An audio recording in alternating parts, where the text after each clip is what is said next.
Kayfabe Avenue.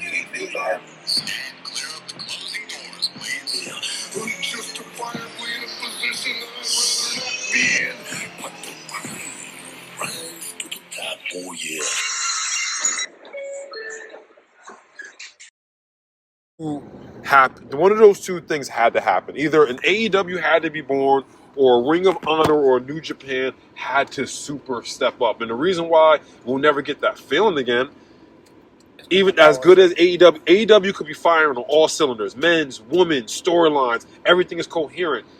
It's just that there is no tribal. There's no need for tribalism anymore. Yep. So for context, ladies and gentlemen, this is Kayfabe Avenue. Is it? Mr. Richie Moon, Kayfabe AJ, and Kayfabe Focus. We're live outside of the Prudential Center as we await the start of the event. We definitely don't give two shits about that AJ Boom guy, so we're going to be in the concessions. We're going to be taking piss breaks. We're going to be looking at the merch, which is most likely going to be all AEW.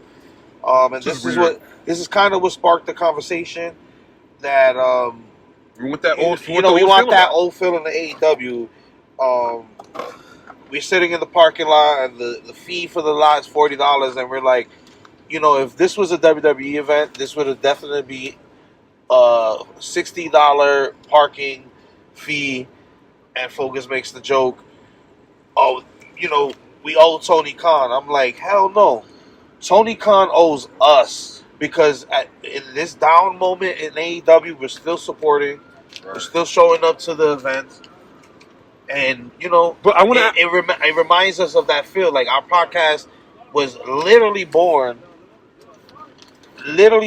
because of AEW, because of the revolution that this was supposed to be. So, first of all, besides the feeling that we got that we feel like it's kind of lost, do you even think AEW is in the forefront of the revolution still?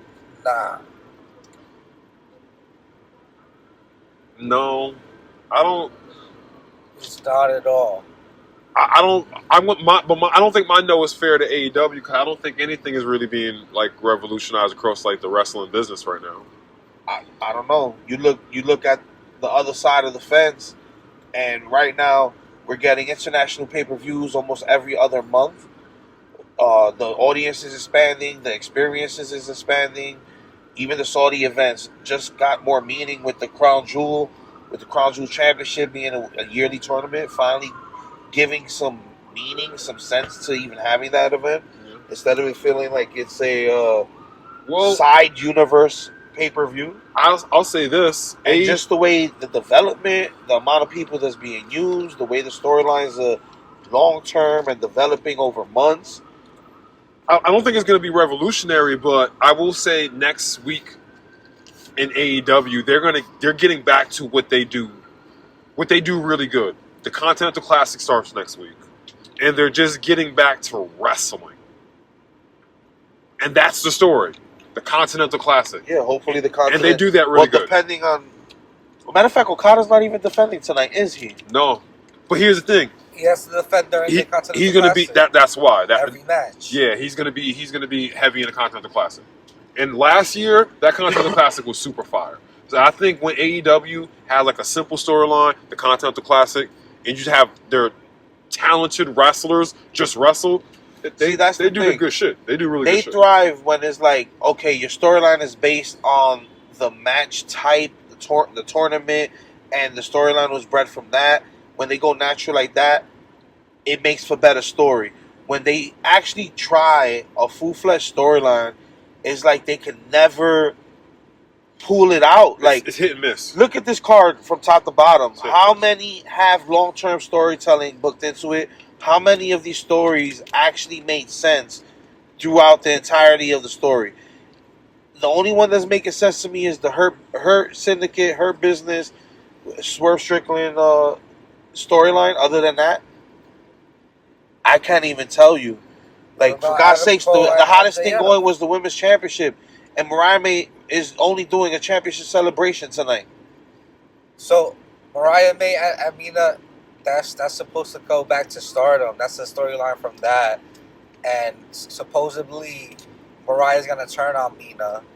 Or Toni Storm is going to come back. So you don't see the problem in what you just said? The storyline is stemming from Stardom. The storyline that has no basis in AEW. That's what Nah, AEW but is. Maria, she's been Oh, popping up. most She's been popping up though. AEW storylines is WWE related or another promotion related. 99%. But Maria, she popped up during when Mariah and Tony Storm were feuding. She was definitely popping up in between that. Wait, you're saying she's feuding with Maria? No, not Mina? Maria. It's Mariah and Mina. And Mina. My bad. I misspoke. Mina. But during Tony and Mariah's feud, Mina was popping up. It's not like she just kind of just randomly kind of Mina came out was of popping nowhere. I'm up, saying that but the- storyline came from even before that when Right. Mariah was in Stardom. Stardom, Right. yeah. So by the time we got it in So that's why AEW, it's it was a long-term already storyline. a storyline from someone else. But we're talking about the context of AEW though. The storyline that they put forth. They start even the Hurt Syndicate. That whole storyline started in WWE. Like if we take away stories that started in other promotions and we look and try to give credit to the stories that are Look, original from AEW and which ones are actually working, I can't name any right now. the only original storyline right now is Jack Perry versus Daniel Garcia that I can think of, and maybe the Outrunners versus That's a match I'm Private looking forward to Party tonight. versus- The Fatal 4-Way Tag Team Yeah. Championship match. Orange Cassidy versus Moxley not? The key word in what I said was a AEW original storyline that is working. I don't think that the Orange Cassidy Moxley story is working. Let's look at the go home show. You had this man tied and taped, and you're beating his ass, and he's still doing the stupid gimmick kicks. He still ends up on his feet at the end of the night. I mean, that was supposed to show him his resilience, Yo, but- his tenacity. It doesn't make It sense, didn't hit. bro. I don't AJ, think it hit. I don't think it hit. It didn't hit. AJ, Rocky 3, bro. Rocky 3. You never seen Rocky You ever 3? seen Rocky 3, bro? Man, fuck Rocky. We talk about wrestling. You never seen Rocky 3? Nah, it didn't hit. It didn't. I know what they were going for, but they just struck out with that one. That go home show was not their best work. It didn't feel like a go home show It didn't at feel all. like it didn't feel like At It all. dragged down a lot. Yeah, it did. It did. Then you're missing a lot of stars, a lot of main event worthy stars that they actually do have, and they're all saying AEW's fine. They don't need us right now. Yeah, I don't understand why Omega is not. I mean, I think ultimately this is all part of the story. This is all a storyline. I don't think he It's necessarily. probably think he because necessarily Tony feels Khan that way. wants to sign Gabriel Kidd, and he wants to start a long-term storyline from there. Because Yeah, that's the only storylines AEW could adapt. I don't know if Kenny 100% feels that way because I mean, feel that way. Yeah. It's just crazy how Kenny Omega's first match back is going to be in a New Japan ring. I mean, I don't see why not. You know what I'm saying? I don't- That's what- that doesn't really Because bother you're me that much. AEW's top star. You're probably their biggest champion in the history of that title. And you're not coming back to AEW to begin with. I mean, but we all know that that's eventually going to happen, and New Japan and AEW work so intricately together that it's just like, I don't know, that doesn't really bother me too much. I don't know. I feel like a big star like Kenny Omega, and one that probably is half the reason why people was drawn to the promotion to begin with. Facts. You should want to capitalize on that star power. If he legitimately has that star power, you want to capitalize on that for your show. The weekly ratings, they're getting, like all this shit they used to talk about NXT, they're getting beat by NXT. Damn near on the weekly at this point. And NXT is legitimately development. Legitimate. So, development. 2019, Vince is no longer in the business. WWE's firing on all cylinders. They're not perfect, but they're damn near as far as execution. has been the past like 4 years now.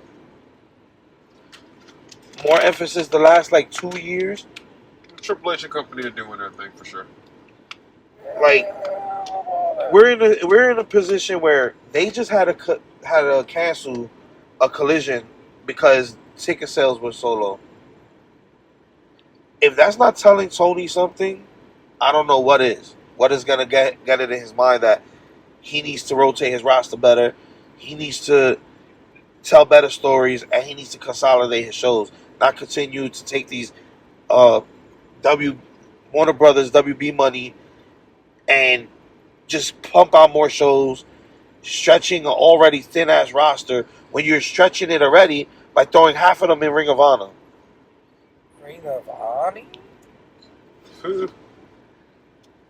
Yeah, I think Rampage should definitely end. And Collision. I don't think Collision needs to be every week.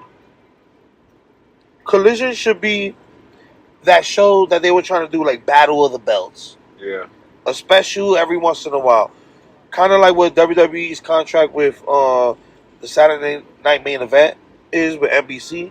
They're going to do a quarterly Saturday Night Main Event, which makes perfect sense. You throw one before SummerSlam. You throw one before Survivor Series. Well, in this case, after Survivor Series. You throw one around Rumble time and then one around Mania time. 4 quarters. You make that pay-per-view special. AEW can do the same thing with their brands. And then we're still waiting to see what this AEW Shockwave is going to be.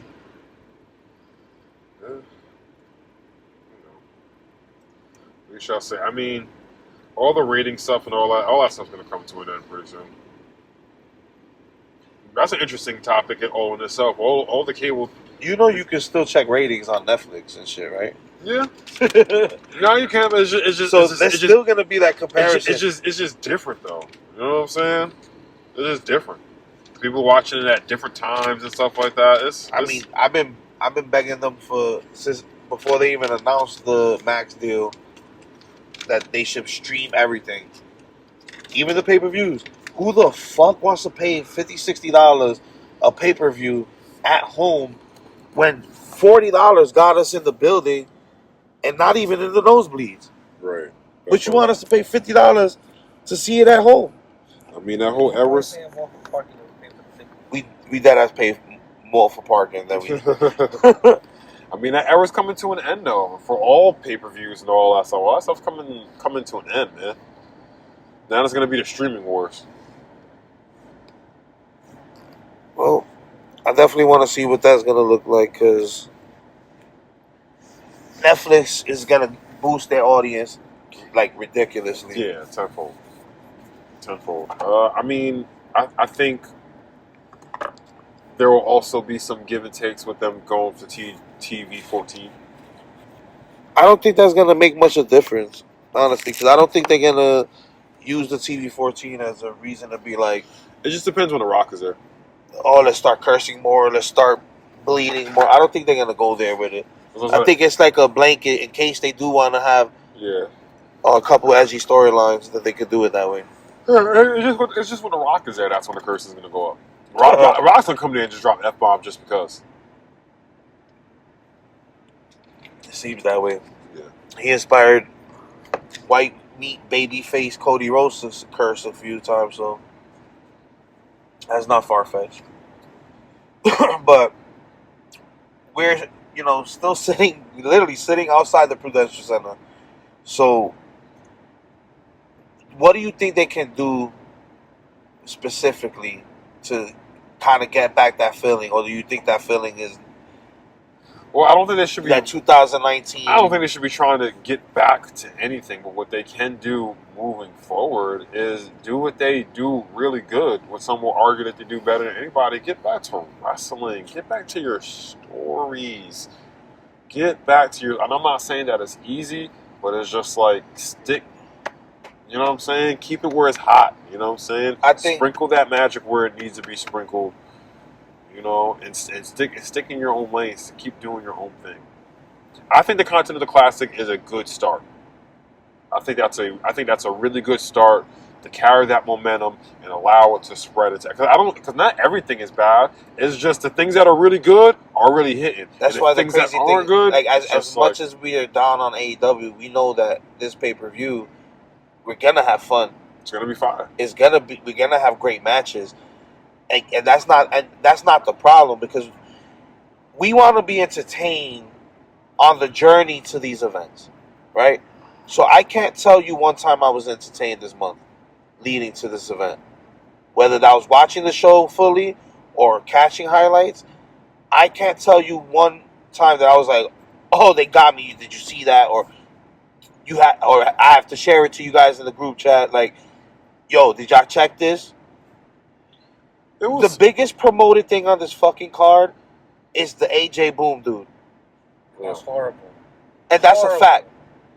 That's a pure fact. He's the most heavily promoted shit on this entire card. When we have Bobby fucking Lashley and Swerve, Right. where day one, Tony Schiavone's talking about Bobby Lashley instantly has a shot at this AEW championship. That's how you talk about him day one, but you can't care to promote the fucking shit over this Boom celebrity that I don't know if Tony realizes. Nobody gives a fuck about that guy. Absolutely. I don't even know who he is. I have full intentions to start a "we don't care to see this" chant, or "we don't give a fuck about this" chant. Something along those lines. Somebody got to scream this shit out, because what happened to the Snoop Dogs, to the Mike Tysons, to like, you have, what's his name, the rapper that's always on the fucking front row, West Side Gun. Why don't you have him interfere? Reward that man for going to almost every show and have him involved. Have him boost the show. Call him some chicken to promote. Where is this Boom dude from? Does anybody know in this car right now? TikTok. TikTok? Really? I guess. I don't know. I mean, listen, he gotta have some kind of following to get to the place where he's at. It's just, I don't know. There's just a lot of questions there's just so much talent in AEW. It's a little. Why are you wasting your time It's a on little this frustrating. on this sometimes. celebrity Time ass? and money. Right.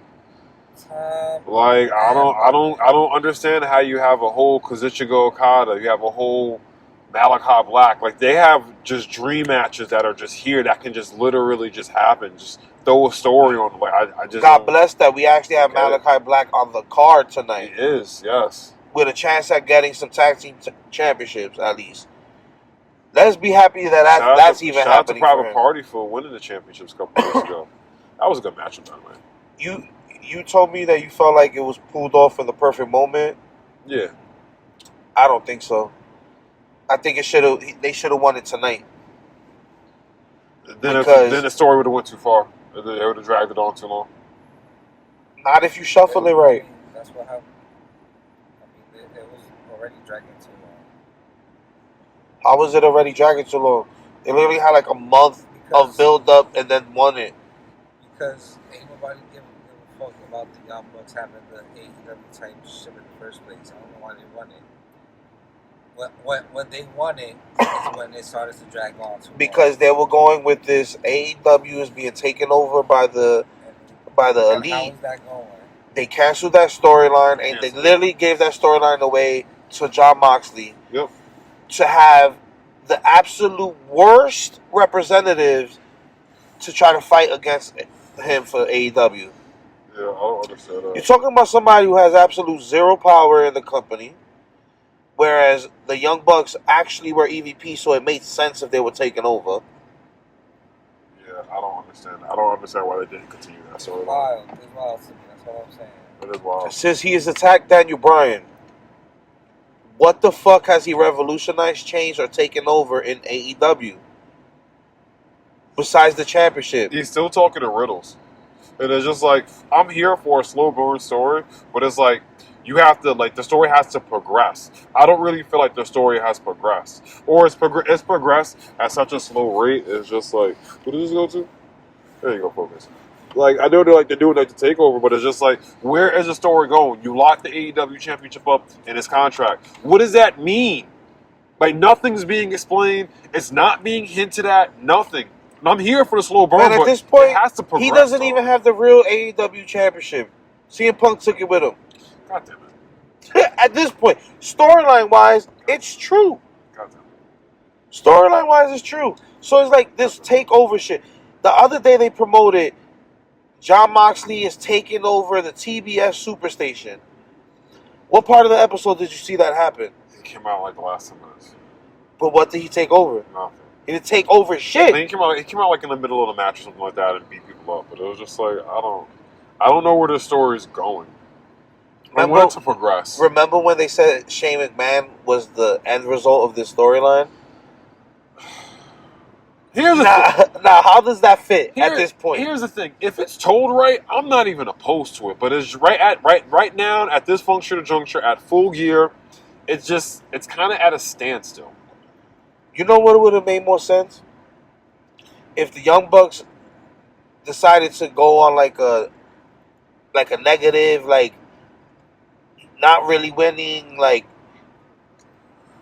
on a like kind of like Bum Corbin, how he was sad and depressed, and they would like, we're gonna give our rights away as EVPs and give it to somebody else, and then never really explain that, and then Shane McMahon could come out and have Jon Moxley be the forefront of his group, and that's how the takeover makes sense. Humbled them a little bit and shit. The what? Humbled them. Like humbled them, yeah. Cause the Bucks ain't even cool no more. It's one thing to be a heel and like go away heels, but like they're not even cool to hate. They're not cool to like nothing. They lost all the swag that they had when they were the real elite, Bullet Club elite. That's when it's all gone. It's in the tall grass. Yeah, they never. The Bucks never really got their aura back after the whole brawl out thing. Hangman went away. I think Hangman got his aura back because Hangman's just fucking crazy. Now he's an angry cowboy now. Why isn't AEW centered around Hangman and Swerve? I don't know why AEW is not centered around Hangman. It doesn't. That shit doesn't even make sense. He's the only one in the entire elite, and Kenny included, that has been consistent. Yeah, I don't get it. Every storyline he's in has been interesting. The matches have been great. He's the highlight of this year with Swerve to me. I don't know why is AEW not centered around Hangman Page and Swerve? That should still be a thing going on. But not necessarily their rivalry against each other, but just them being the pillars of the company. Yeah, look at the pillars now. Are they really the pillars of the company? No. Sammy Guevara, Mr. Ring of Honor, not even on a Dynamite. But we're shitting the Boom guy all types of success and shit on Instagram.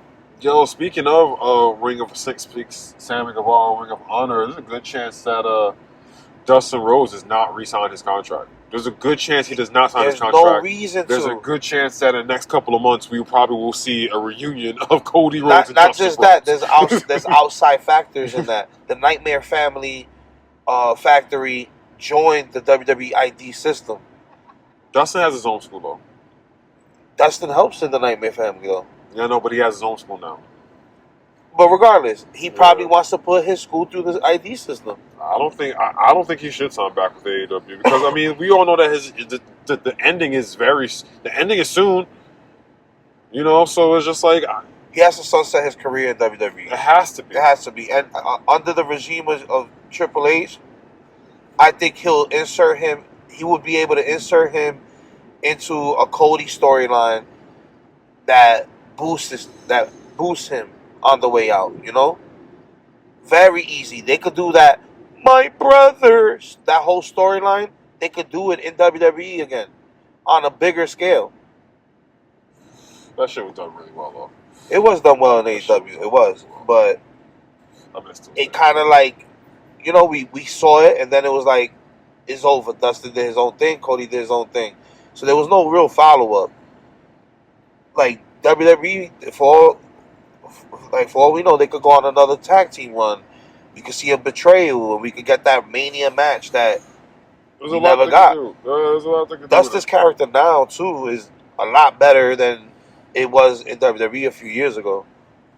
I want to I see. think he was like too held back. I want to see him go to. I want to see Dustin go to WWE. Shit, go back and win the Dusty Classic with Cody. Yeah, there's definitely some people in there's definitely some people in AEW I want to see in WWE, and there's some people in WWE that I want to see in AEW. I know if John Moxley saw that clip of the fan that was like, go back to Roman Reigns, that you heard clear as day. That gotta irk people. Like, I don't see how that doesn't bother the wrestlers themselves.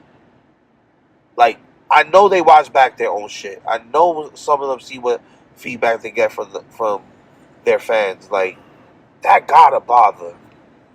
I don't see how it doesn't. Fans are gonna say anything, man. Fans are gonna say anything, and honestly, yo, from my minuscule amount of experience, once you in there doing that shit and you hear somebody saying some shit, man, please, couldn't even last 2 minutes in my world.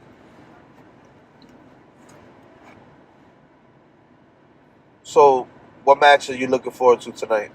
I'm looking forward to Jay White versus Heyman. I'm looking forward to Swerve versus Bobby. I'm looking forward to that four-way tag team match. The youngest professional wrestlers alive, the Outrunners. Excuse me, the youngest men alive, the Outrunners. House Black, Private Party. Who is the fourth team? House of Black, Private Party, the Outrunners, and Who's a fourth team? not the Guns. No.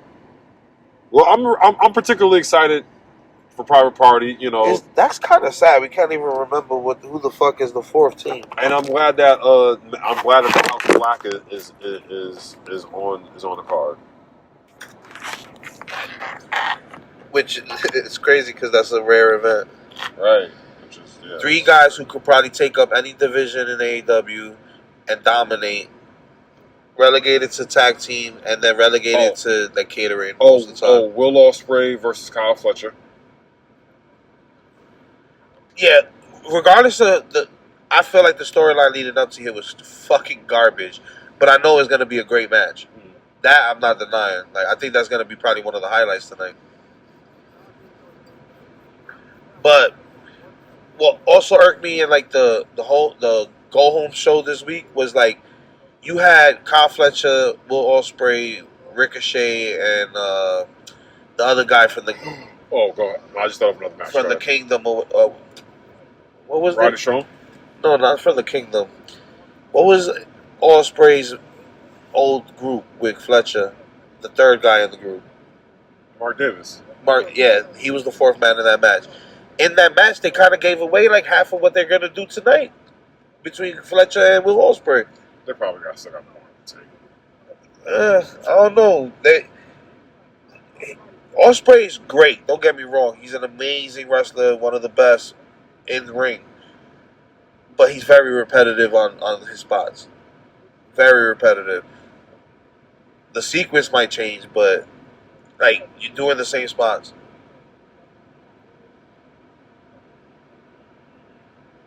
Who do you think should be the fourth member of the Hurt Syndicate? I know it's not. I'm going to take a wild one, even though I know it's not. Honestly, you're probably not going to agree with it. I really wish she'll be Mercedes Moné. Honestly.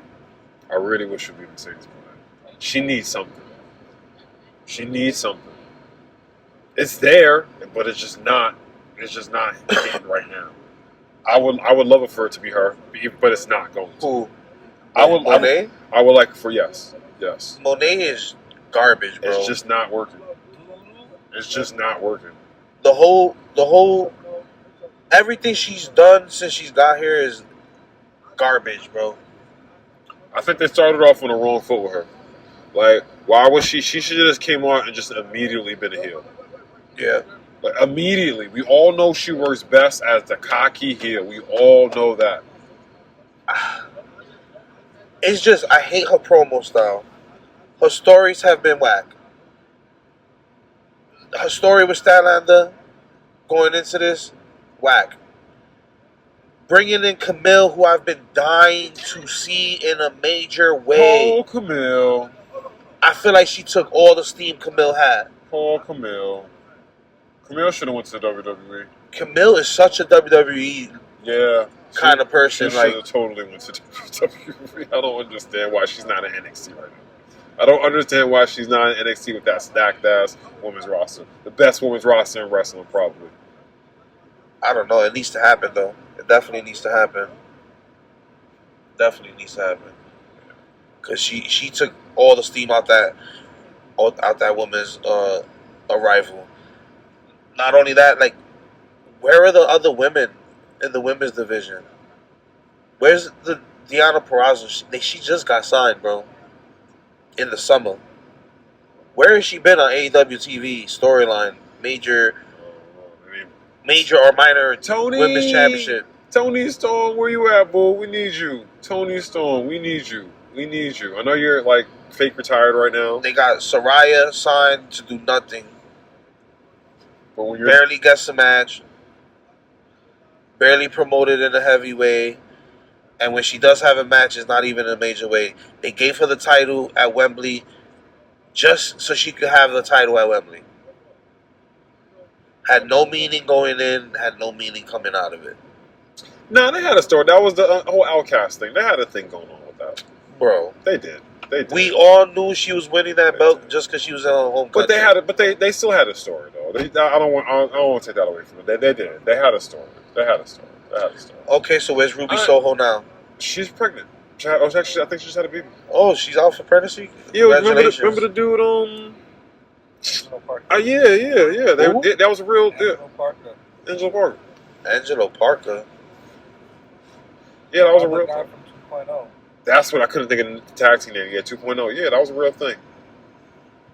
They worked to shoot. Oh, God bless her. Or they shot work. Okay, so that's valid. But where's Britt Baker? Yo, honestly, What about? Okay, she got heat. Where's Jamie Hayter? Yo, she's been taking wins. They haven't pushed. But where is she? She's not on this card. Yo, I don't know why when Jamie Hayter came back, it doesn't make any sense. So when Jamie Hayter, she never lost the championship. She got injured. She came back on the pre-show of All In. I don't understand. This was your champion before. She didn't lose. She's from that side of the pond. Why? What? How are you not bringing her in? She was a champion. Why is she on the pre-show? Why do you present her like a champion? If you present somebody like a champion, us as the audience will look at them, oh, they're a champion. They're a big deal. But if you present them not like a big deal and put them on the pre-show, then we're going to look at them not like a big deal and you're just, enjoying nice catering. You're on the pre-show. I don't get it. I don't get it. Britt Baker never been the same after that whole Mercedes Moné match. Yeah, the drama coming out of that fucked her up. And we was fucked. Remember, we were at Forbidden Door, so we seen her come out. The crowd, one of the biggest pops of the entire night. Everybody was excited for Dr. Britt Baker to come back. A couple of weeks later, dry. I mean, dry. Nothing. I don't get it. I don't get it. I don't get how things can drop so fast in AEW. Because I feel like, then of course there's no way to prove this or nothing like that, but I feel like it's just Tony Khan siding with who's his favorite, toy at the moment. So that's MJF and MJF's girlfriend that Britt Baker got into heat with. So it's like you're gonna choose Britt Baker and shit, or you're gonna choose MJF, who's the only one holding on your main event storylines. I love MJF, but he ain't been the same since he came back. Hell no. He ain't been the same since he came back. Listen, what he added in hair took away in his aura. I think dead ass though. Damn. Dead ass. Once he added the fucking hair plugs. Listen, MJF gotta get his ass whooped. That's what I'm saying. He put the we got shit that he did with Adam Cole. We got a fan coming in. Shit that he did with Adam Cole. Like I thought it was gonna be Adam Cole versus Roderick. Yeah. And the triple threat, but like you could have took So Roderick out. let me. So we have because we actually recorded this conversation, just so you know. We do a podcast. But we got somebody You in can the add parking me, lot. bro. We got somebody in the Focus. parking lot right now. So let me ask you: Focus. do you think that storyline made sense coming into this pay-per-view? Because what we talking about is I thought it was simply Adam Cole getting the match. It'd have been better off. It'd have been a better pay-per-view off the simple fact that Adam Roderick Strong. It's kind of a good thing because now that you see Kyle O'Reilly, it's gonna really bring back the unification with the Undisputed Era. Yeah. But I think that all the shit was like bootleggers for me. But with the what's the other dude that they had? Warlord.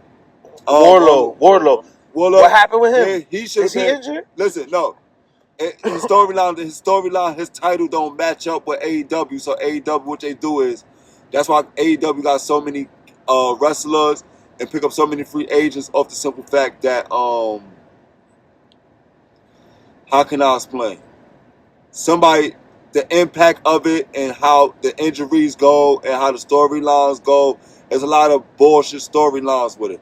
Like with Edge should just go back to WWE and just finish his career there. Daniel Bryan saying, take your career there. Certain people, Bobby Lashley's a good pickup because Bobby Lashley, WWE ain't doing shit with him and his ultimate power. And like, that shit bring back the same shit. But, alright. So I agree with everything you said. The only one that I don't agree with is the Daniel Bryan. Because I feel like most of the storylines that Daniel Bryan had, He got the belt. Made sense. He got the belt. They did something with him. The way they took it away from him was ass, though. Like they could Same thing have. with Jey Uso. But Jay made sense to me. No, Jay didn't make sense. Jay, you gave him the belt for like a month or two, then left him out there. Because one, you built him bloodline. up. Like, listen, you built him up as the same respect level as a Roman Reigns. But you throwing back. Once he's out of this War Game situation, you don't think he's gonna go back and hunt Braun Breaker? I think he'll go back. I think the best opportunity right now. Listen, I think the best opportunity with his storyline is Honestly, Jey Uso might go for the World Heavyweight Championship. No, listen, I'm not doing that. That wouldn't be a bad option either. I will push that. Jey Uso I will push back. I will push. What I will push is the Cody is the under. How can I explain? Give him back both of the belts because the way the title range, the Finn Balor and all that other crazy shit is going crazy. The Viking Raiders is actually good, but it's not actually that good for the storyline to keep up. So you think Jay should go back to the tag team division? Yeah, and let them get back the range. And then I don't like Cody. Cody getting kind of boring.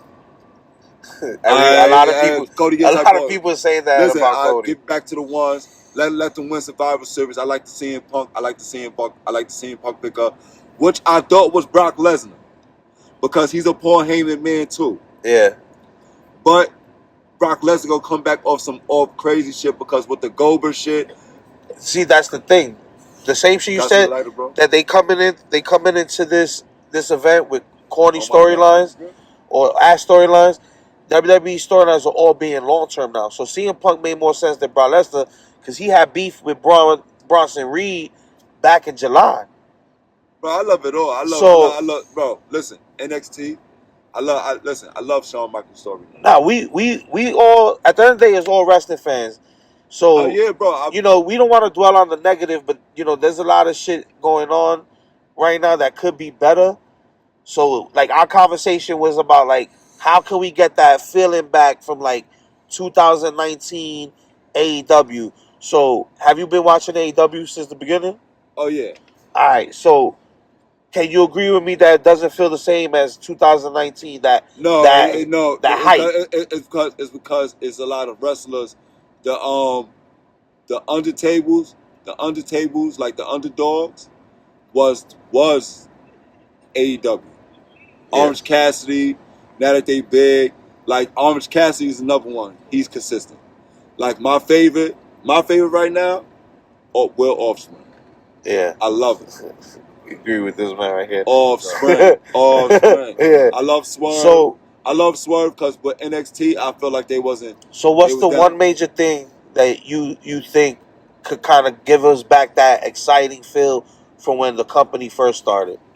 What do you think is one thing that will make it kind of hype or bring back that feeling? What I don't like is that you letting John Moxley and them do what they have to do, and AEW not like, and the Young Bucks,